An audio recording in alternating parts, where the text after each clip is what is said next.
that seriously? Oh my God, absolutely amazing guy. Lisa and I had to have a little debate today, a friendly debate on who was going to edify him, because we both love him that much. What an amazing guy. But obviously Lisa won, because she does, so that's cool. So guys, we have had an absolutely amazing week. I'm not going to stay on long, because it's definitely not about us. We're just filling in some spaces for some amazing speakers we've got for you guys. But this week we travelled Glasgow, all the way down through the north, right down into the south, and we built up right for the 10th. We had an absolutely, we've already proved it, so there is no need for this to ever happen again. We've already proved we can have a peaceful rally with 0 arrests, absolutely peaceful, working with the police, we're all working together, we're all on the same side, we've already done it. We actually got, I don't know if anyone knows, possibly seen the video. We actually got served some papers when we were in Oxford. The South Wales police apparently contacted the Oxford police to serve us some papers to say that we weren't allowed to attend this rally today. Obviously we're going to come. But anyway, they came into the cafe whilst we were sitting there having a coffee. And it's really important to understand common law and how to speak to each other. But they came into the cafe, said about myself and Lisa's name, they knew us by name. So Gazer actually asked them, are we under surveillance? We're lawful beings. How did they know we were there? And I know obviously it could be through the mobile phones, but why are we being watched? This is freedom of speech. We can do as long as you don't commit loss, harm, injury or breach the peace, we are free to do what we want, and we will continue. And I don't hide what we're doing. We're going to fill, you want to lock us down? We're going to lock Westminster down. We're going to fill coach after coach after coach, and we're going to lock London down. I'm not even going to hide it. So guys, anyway, I'd love to introduce the next speaker. This guy I've seen on a number of occasions.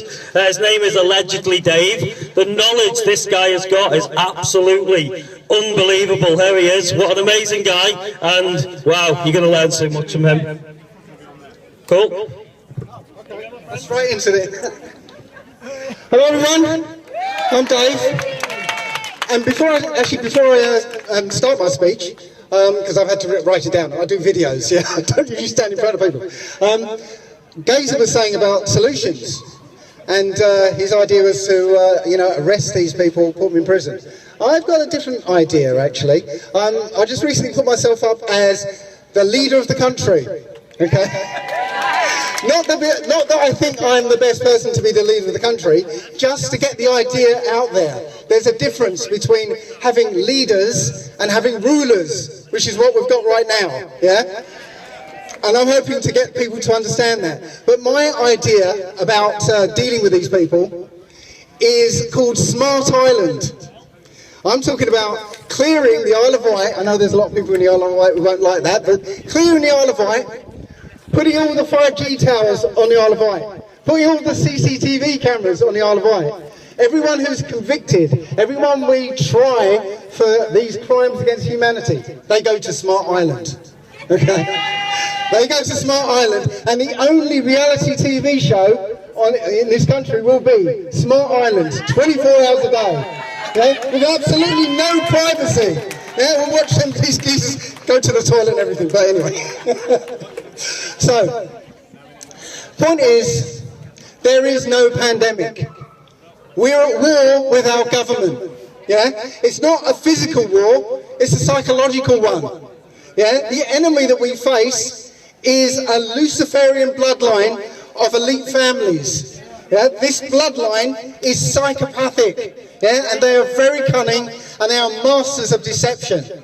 Their main weapons, in fact, are deception and fear. If you watch television, it's easy to believe that you're in the midst of the most deadliest disease in human history, if you watch television, yeah? But if that were true, you would see death on the streets. You'd see bodies piling up because there's nowhere to bury them. Yeah? You would see carts going through the streets going, bring out your dead! You know? But you're not seeing that, are you? Now, this virus only exists in the media. Yeah? There was a film called Wag the Dog. Anybody seen that one? No. Okay. In this film, Dustin Hoffman plays a film producer that manufactures a war on television to prop up the president's approval ratings, okay? But most of the country, all the country, believed that they were at war with Albania, simply because it was on television, yeah? Now, you might look at that and say, well, that's fictional, you know? It's not real, so, you know, why talk about it?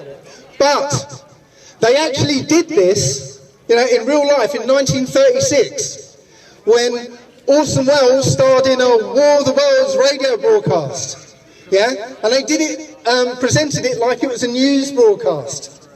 And on the strength of that, people started committing suicide. People started organising small militia groups, and one group attacked a water tower because they thought it was an alien. Yeah? They generated the fear using the media.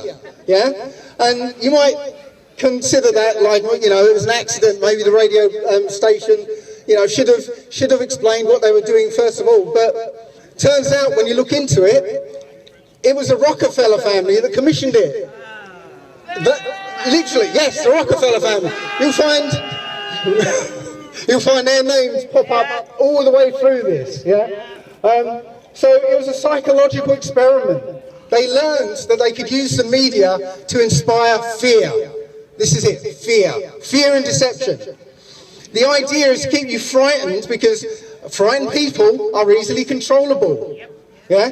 So it cannot be a pandemic, because if you use their numbers, and you shouldn't use their numbers, yeah, apparently 450,000 people have died of this COVID-19 business.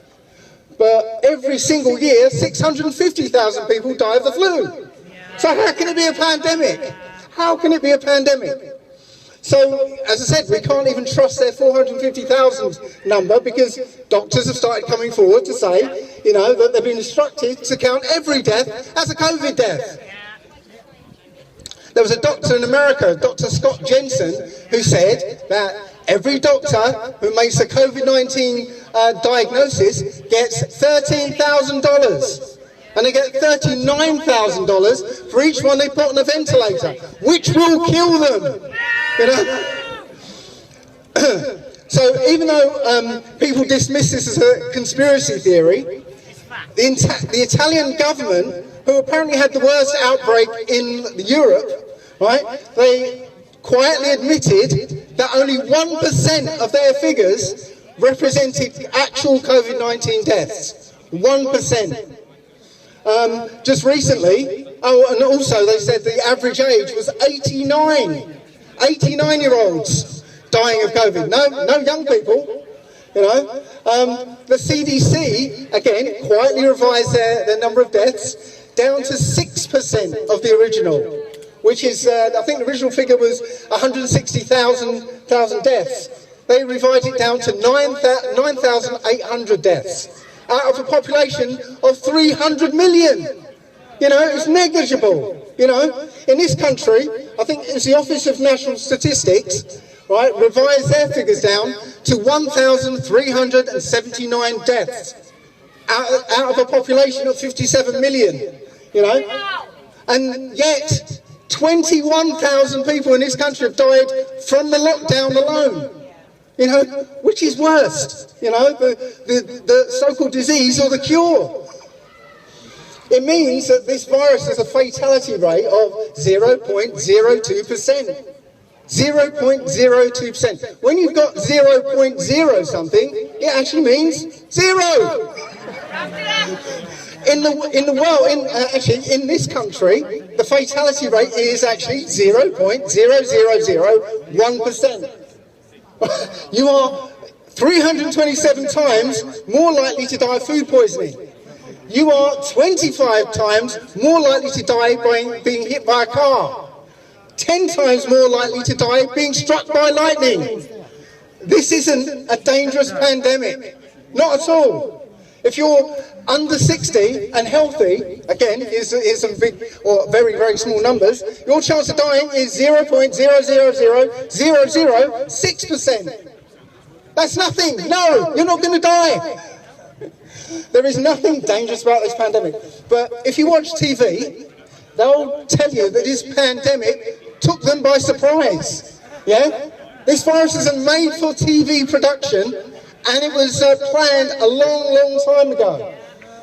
There is a document called Scenarios for the Future of Technology and International Development, which was produced by, guess who? The Rockefeller Foundation. Yeah? That was in 2010.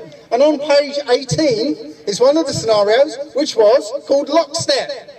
And it details this exact situation in detail. They planned it way back then. Yeah, and this is exactly the situation we find ourselves in today on page 18 of this document. A friend on Facebook, he found a document from Public Health England, right, entitled List of Reportable Diseases to be Notified to Health Protection Teams by Prison and Other Detention Centre Healthcare Teams, right? And the second infectious disease on the list was COVID-19. But this document was dated March 2015. Yeah? Now, in this case, within days, that document was altered. Yeah? So that when you went to it, it literally altered to say 2020. Okay? And there was this army of 77th Brigade saying, oh, it's fake, it's fake, it's fake. Yeah? So I actually, by hand, typed in the URL. Okay? And in that URL, it had the date 2015, okay? That URL went to the document that's now 2020, okay? Just messed this up. Yeah, so it went to the document that said 2020.